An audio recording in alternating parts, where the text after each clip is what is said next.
Bíblias, no Salmo 119. Salmo 119. E nós iremos ler a partir do verso 153.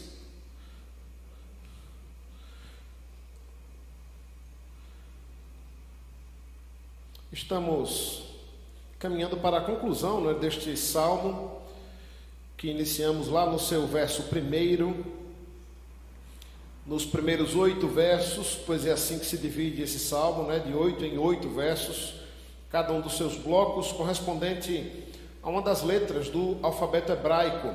E hoje chegamos a este bloco, onde o salmista vai falar da palavra que vivifica na aflição. Esse é o tema do nosso estudo nesta noite, a palavra que vivifica na aflição. Salmo 119, a partir do verso 53 até 153, isso até o verso 160. Salmo 119, 153, diz assim a palavra do Senhor: Olha para a minha aflição e livra-me, pois não esqueço da tua lei. Pleiteia a minha causa e livra-me, vivifica-me segundo a tua palavra. Longe está dos ímpios a salvação, pois não buscam teus decretos. Muitas, Senhor, são as tuas misericórdias, vivifica-me, pois segundo os teus juízos. Muitas são os meus perseguidores e os meus adversários. Não me desvio, porém, dos teus testemunhos. Vejo os infiéis e sinto desgosto, porque não guardam a tua palavra. Considera como amo os teus preceitos. Vivifica-me, Senhor, segundo a tua benignidade. A soma da tua palavra é a verdade, e cada uma das tuas justas ordenanças dura para sempre. Ó Deus, estamos aqui diante da tua palavra e rogamos que o Senhor fale conosco nesta hora, trazendo-nos esperança e vida aos nossos corações. Sobretudo, Deus, diante das aflições que enfrentamos, preparando-nos também para aquelas que certamente iremos enfrentar. Rogamos, Deus, que a tua boa mão nos instrua, traga a nossa mente cativa a ouvir, compreender e aprender a tua palavra, em nome de Cristo Jesus. Amém. Irmãos, o Saltério, de um modo geral, o livro dos Salmos, demonstram de forma poética, através da música, através da poesia, uma boa narrativa do que são os nossos sentimentos, as nossas emoções, do que é a nossa vida, em meio às lutas, às dificuldades, às tribulações. Não por outro motivo, talvez do Antigo Testamento, o livro de Salmos seja o mais lido, ou seja o mais conhecido, Porque de fato nós encontramos ali muita similaridade com as dificuldades que nós enfrentamos, com as lutas, com as tribulações, e também temos ali instruções diretas, de como vivermos, de como reagirmos e de como lidarmos com essas questões. O Salmo 119, caminhando para o seu fim, o salmista intensifica as suas orações, as suas petições e o seu clamor em meio às aflições que enfrenta, em meio às lutas que enfrenta, buscando sempre vivificação, buscando forças na palavra. A palavra, que é uma palavra-chave, é um tema central no Salmo 119, é de fato a fonte maior, a fonte máxima de refúgio, de alento. O salmista, em todo o Salmo, em todos os seus 176 versos, tenta mostrar e deixa claro para nós que não há outra fonte de refúgio, não há outra fonte de segurança, não há outra fonte de justiça, de verdade, de certeza e de fé, senão a palavra.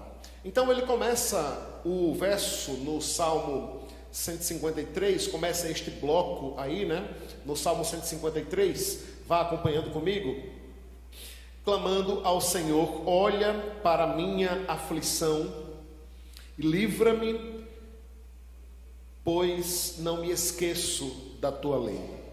E esse texto já mostra o quanto nós devemos clamar a Deus em nossas aflições, lembrando sempre da lei do Senhor. Está implícito aqui a ideia clara e muito clara de que mesmo o servo de Deus passa por aflições. E o que é a aflição? A aflição é esse momento que se dá no nosso coração, na nossa mente, né? Ela geralmente é interna, ou ela sempre é interna, por mais que seja influenciada por coisas externas, né? Mas ela sempre acontece aqui dentro. Trata-se desse momento no qual, pelos problemas dos mais variados, quer sejam eles pecaminosos ou não, nós somos atribulados, afligidos.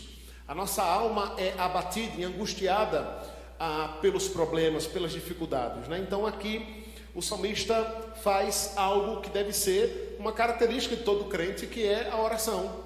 É colocar isso diante de Deus, diante do Senhor. O mundo, irmãos, diante de suas aflições, busca refúgio nas mais variadas coisas, lícitas e ilícitas. Diante das aflições que nós enfrentamos, a oração deve ser a nossa maior fonte de refúgio. A oração deveria ser a nossa maior fonte de busca.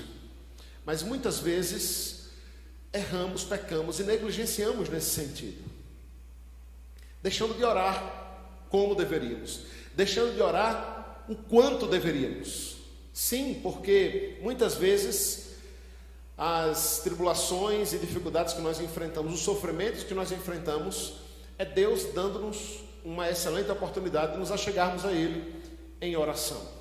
Mas não é incomum, em meio a tudo isso, alguém ser perguntado: você está orando? E a resposta ser um triste não.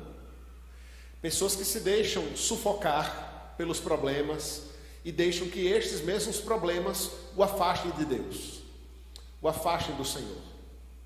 E a mensagem aqui é muito clara: não deixe que os problemas, que as dificuldades, que as aflições te afastem do Senhor. Muito pelo contrário, use-os para se aproximar de Deus. É essa a mensagem, esse é o grande testemunho que o salmista nos dá aqui, né? Olha para a minha aflição e livra-me. Então ele pede que Deus olhe para a aflição dele, roga e clama a Deus por livramento, porque, irmãos, vejam, por mais que a Bíblia seja muito clara ao dizer que nós devemos ter grande gozo e alegria ao passarmos por várias tribulações, né? Isso não quer dizer que a gente quer ficar lá o tempo todo, né? A gente também não pode querer sair de lá desesperadamente, fazer com que sair da tribulação e do sofrimento se torne quase que um ídolo para nós. Não, nós podemos ter paz. Podemos ter paz e experimentar a calmaria mesmo em meio à tempestade. Não é essa paz que Paulo fala aos Filipenses, que excede todo entendimento. Então nós podemos vivê-la, mas isso não exclui a necessidade que nós temos de clamar a Deus em meio às nossas aflições e pedir pelo livramento, entendendo que Deus de fato livra, né? Livra-nos do sofrimento, das dificuldades, dos perigos, dos males. Então o salmista clama aqui pedindo que o livre. E ele acrescenta aqui no final do verso 153, né? Pois não me esqueço da tua lei. Esse pois não me esqueço da tua lei, irmãos, aqui não é simplesmente: Senhor, me atende e me livra porque eu leio a Bíblia. A ideia aqui não é essa não. Senhor, olha, me atende e me livra que o Senhor tem acompanhado, eu tenho feito minha devocional. Todo dia eu leio um capítulo da Bíblia. A ideia aqui é muito mais profunda que isso. A ideia de não me esqueço da tua lei é sim a ideia de alguém que conhece, lê a palavra, estuda a palavra, mas se esforça para viver por essa palavra. Tem a palavra como fonte de refúgio, não é? Em outras palavras aqui, como o salmista vai dizendo: olha, eu tenho guardado no teu coração, no meu coração, a tua lei para não pecar contra ti, né? Quero trazer à memória aquilo que me pode dar esperança, né? A ideia de alguém que não esquece em nenhum momento o salmista se esquece da lei do Senhor, da palavra do Senhor, e busca nela essa fonte de refúgio, passando para nós essa mensagem que nós devemos clamar na aflição, lembrando-nos da lei do Senhor, da palavra do Senhor. Mas ele segue no verso 154, dizendo o quanto nós devemos também confiar no nosso Deus como nosso advogado e libertador. Tem uma cena que aparece muito nos filmes, né, de um modo geral, que eu acho bem interessante. Eu não sei se isso acontece aqui no Brasil, né? A maioria dos filmes que a gente assiste vem dessa cultura, né, de Hollywood, né, onde a lei é um pouquinho diferente da nossa. Mas os irmãos aí da área de segurança pública poderiam me dizer que isso acontece assim também. Mas é muito comum a gente ver a seguinte cena no filme, né? O indivíduo é preso, aí chega lá o investigador, né, o detetive ou o delegado começa a fazer perguntas a ele. Aí, se ele for esperto, o que é que ele diz? O que é que ele diz antes de responder qualquer pergunta? Lá do filme. Ele diz: eu quero meu advogado. Não é? Eu quero meu advogado. Cadê meu advogado? Não vou responder nada não. Meu advogado. Acontece assim aqui também? Isso aí. Cadê meu advogado? Não é? E a ideia, né, até por trás, às vezes acontece do cara falar com o advogado lá, né? E aí o advogado instruir ele assim: olha, não responda nada a eles. Não fale nada até eu chegar. E é interessante, porque a ideia é que a partir dali, o indivíduo está sendo investigado, né, que é cliente do advogado, só fala sob a instrução do advogado. É quase como o advogado estivesse falando por ele, não é? Porque ele vai passar então, a partir daquele momento, fazer de tudo para defender o indivíduo, né?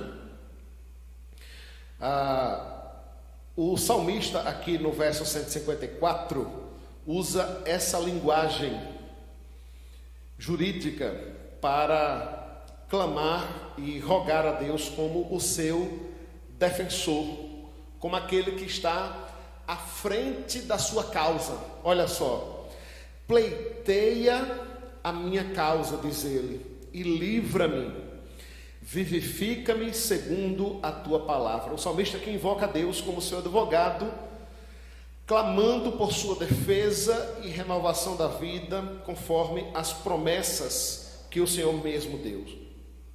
Deus se mostra então como o juiz justo e advogado do seu povo, e o salmista então apela a ele como réu inocente diante de seus inimigos. Que advogado nós temos, irmãos? Que juiz nós temos, sendo ele mesmo o Senhor, aquele que peleja por nós, que inclusive não apenas isso, mas ele paga, né, por nós, por nossos erros, por nossos pecados. Nós temos, né, aqui, olhando para o que aconteceria por vir, a encarnação daquele que se mostra justamente como o nosso advogado, né? A palavra diz que nós não devemos pecar, mas se pecarmos, temos um advogado junto ao Pai, Jesus Cristo, o justo. E esse advogado aqui, né, é um advogado diferenciado, que é aquele que nunca perde causa nenhuma, né? Todos os seus clientes saem vitoriosos, que somos nós. Aqui o salmista também clama a Deus e nos dá esse exemplo de como devemos confiar em Deus, em Cristo, como o nosso advogado, como o nosso libertador. Por isso ele pede: livra-me, pleiteia a minha causa e livra-me, e vivifica-me. Mais uma vez, percebam, segundo a palavra, porque a palavra é sempre essa fonte de vivificação. Mas o salmo continua no verso 155, o salmista reconhecendo que de fato sem Deus não há salvação, olhando mais especificamente para os ímpios,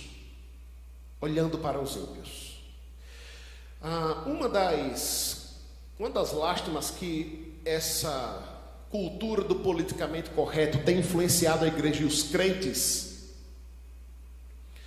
se dá da seguinte forma: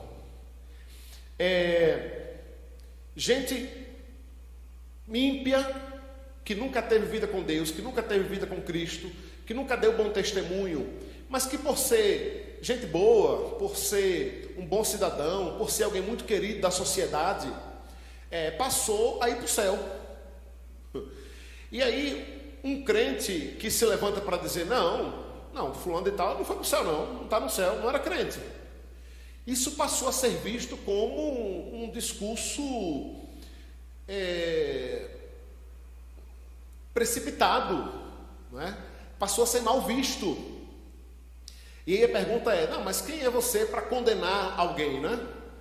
Quem somos nós para condenar alguém?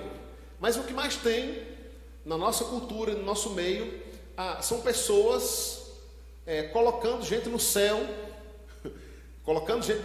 que certamente não está lá. E que nunca vai estar lá. Porque o céu, irmãos, não é garantido por um indivíduo ser um bom cidadão. O céu não é a garantia de gente que se esforça com base nas obras e no esforço próprio para garantir o céu. O céu não é o lugar de gente que crê em Deus e professa a sua fé apenas da boca para fora, de modo religioso. E não somos nós que estamos dizendo isso. Não somos nós, enquanto crentes, que dizemos que, olha, fulano de tal, certamente não foi para o céu. Morreu ímpio, incrédulo, e o destino eterno de alguém que morre ímpio, incrédulo, desprezando o Senhor e a sua palavra, é a condenação eterna, é o inferno, irmãos. E não deve existir arrodeios diante dessa verdade, que é a verdade bíblica. Se não, vejamos o que diz o salmista no verso 155. Longe está dos ímpios a salvação, pois não buscam os teus decretos. A mensagem aqui é muito clara, irmãos. Quem rejeita a palavra fecha a porta para a salvação, diz Calvino, comentando esse texto aqui. Eles não querem ouvir a palavra, e não é de admirar que não encontrem a salvação, disse o famoso pregador Charles Spurgeon, comentando esse texto aqui. A palavra e a salvação caminham juntas. Onde uma não é amada, a outra não é achada. Então, a salvação pertence àqueles que foram alcançados por essa palavra, transformados por essa palavra e vivem por meio desta palavra. Então, o salmista aqui reconhece isso, né? E olha dessa forma, declarando isso em sua oração ao Senhor, em relação aos ímpios, de como os ímpios estão longe da salvação do Senhor. E por quê? Porque eles não buscam os decretos de Deus, as verdades de Deus, as doutrinas de Deus. Sobretudo num país religioso como o nosso, querem essa relação com o Senhor numa vida de relação com Deus apenas de ouvir falar, apenas por tradição, mas não de fato por ter vida com Ele, por ter vida em abundância com Ele. Então o salmista continua no verso 156, dizendo: muitas são, Senhor, as tuas misericórdias, vivifica-me, pois segundo os teus juízos. Aqui o salmista demonstra a sua confiança, a confiança na abundância das misericórdias do Senhor. Perceba que ele não pede essas misericórdias, ele já parte do princípio que elas estão aí. Ele confia e declara quão abundante é essa misericórdia do Senhor sobre ele, e esta misericórdia justamente que irá vivificá-lo. No verso 157, o salmista volta a falar então dos seus inimigos, daqueles que o perseguem, dos ímpios, que inclusive são muitos, diz ele. Muitos são os meus perseguidores e os meus adversários. Não me desvio, porém, dos teus testemunhos. Apesar dos inúmeros adversários, o salmista se mantém firme em sua obediência. A fidelidade, então, se prova em meio à oposição. Quanto mais inimigos o cercam, mais o salmista se apega à palavra de Deus, mais ele se apega à palavra do Senhor, diante da oposição daqueles que se levantam contra ele. E continua sendo assim em nossos dias, irmãos. Continua sendo assim em nosso meio.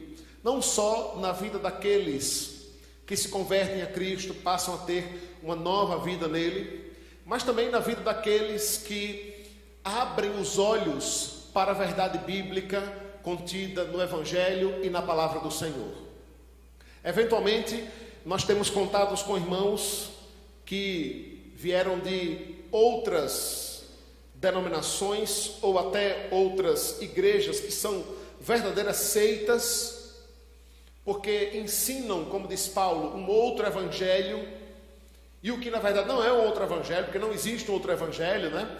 Mas são aqueles que tentam burlar, driblar, mascarar, modificar e desprezar as verdades bíblicas, e estes enfrentam grandes tribulações, grandes dificuldades, perseguições, muitas vezes até mesmo dentro das suas próprias casas, dos seus lares.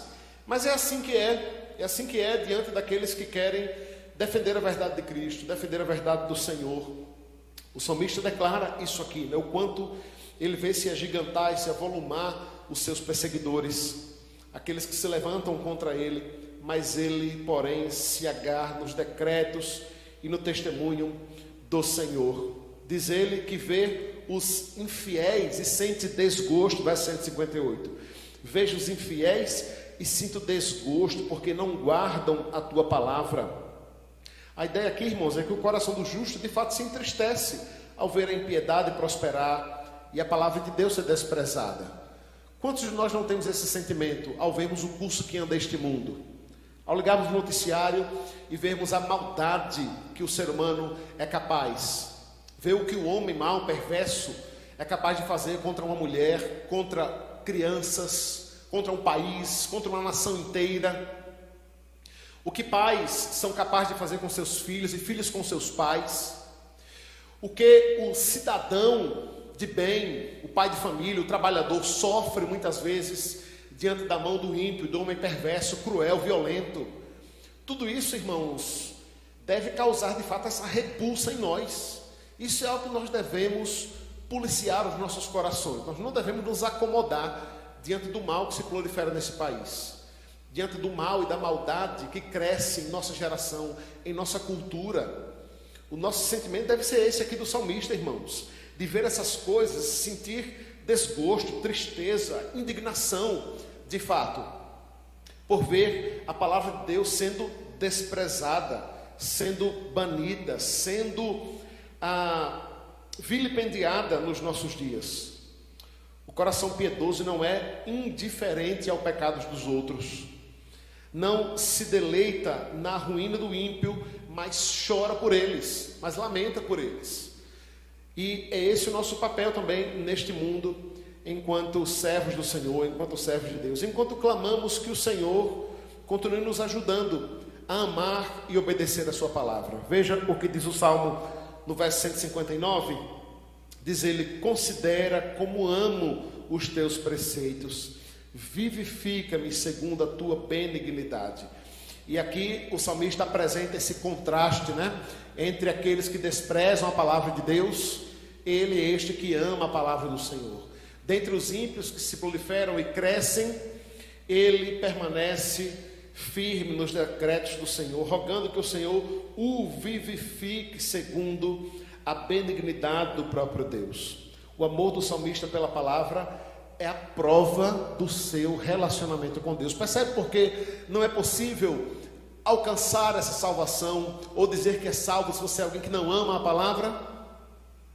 A salvação, o amor à palavra, o apego à palavra do Senhor é uma prova viva de que você nasceu de novo em Cristo Jesus, de que você é salvo, de que você foi alcançado pela salvação, pela bondade, pela benignidade do Senhor. É verdade que nós oscilamos entre o amor à palavra e a desobediência a essa palavra.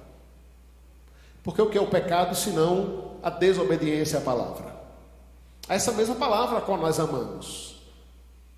Isso é uma triste realidade deste lado da eternidade, diante das nossas tendências carnais e pecaminosas.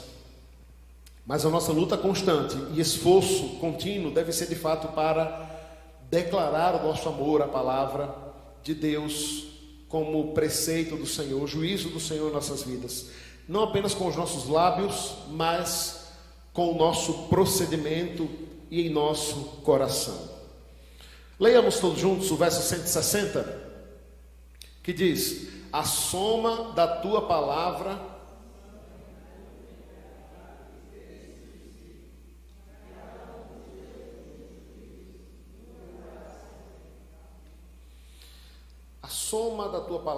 é a verdade. Aqui o salmista conclama para que nós olhemos para essa palavra com confiança, que é de fato a palavra eterna do Senhor.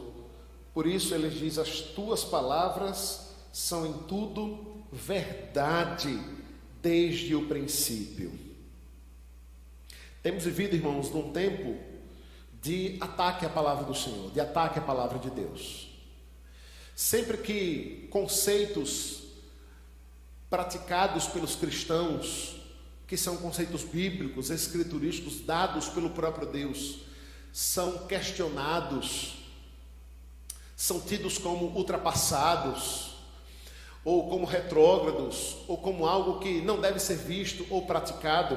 Inclusive, isso tem sido, infelizmente, dado o liberalismo teológico que tem influenciado a igreja evangélica, tem sido questionado até mesmo dentro das próprias igrejas.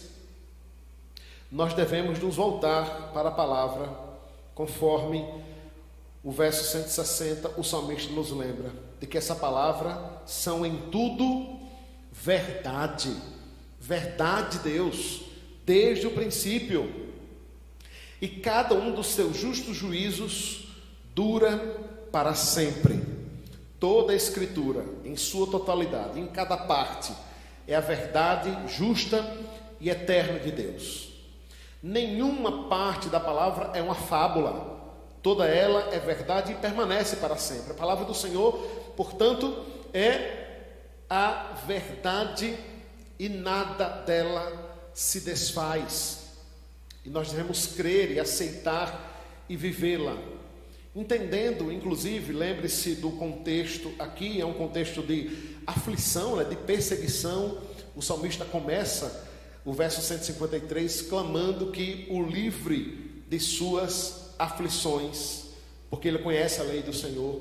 Mais à frente ele vai falar dos muitos perseguidores que se levantam sobre ele, dos ímpios que não observam a lei e a palavra do Senhor. A palavra do Senhor, irmãos, unida à oração, são os meios de graça pelos quais Deus nos abençoa de modo sobrenatural. E eu queria enfatizar a sobrenaturalidade de quando nós vivemos uma vida de devoção ao Senhor por meio da leitura da palavra e da oração. Qual é a diferença de quando um ímpio lê um texto bíblico e ora, para quando um crente lê um texto bíblico e ora? A diferença está justamente no conteúdo que essa palavra, no resultado que essa palavra irá gerar no coração do crente, que por meio dos olhos espirituais consegue entender e discernir esta palavra, e está na resposta do próprio Deus àqueles que são seus filhos, àqueles que são seus servos.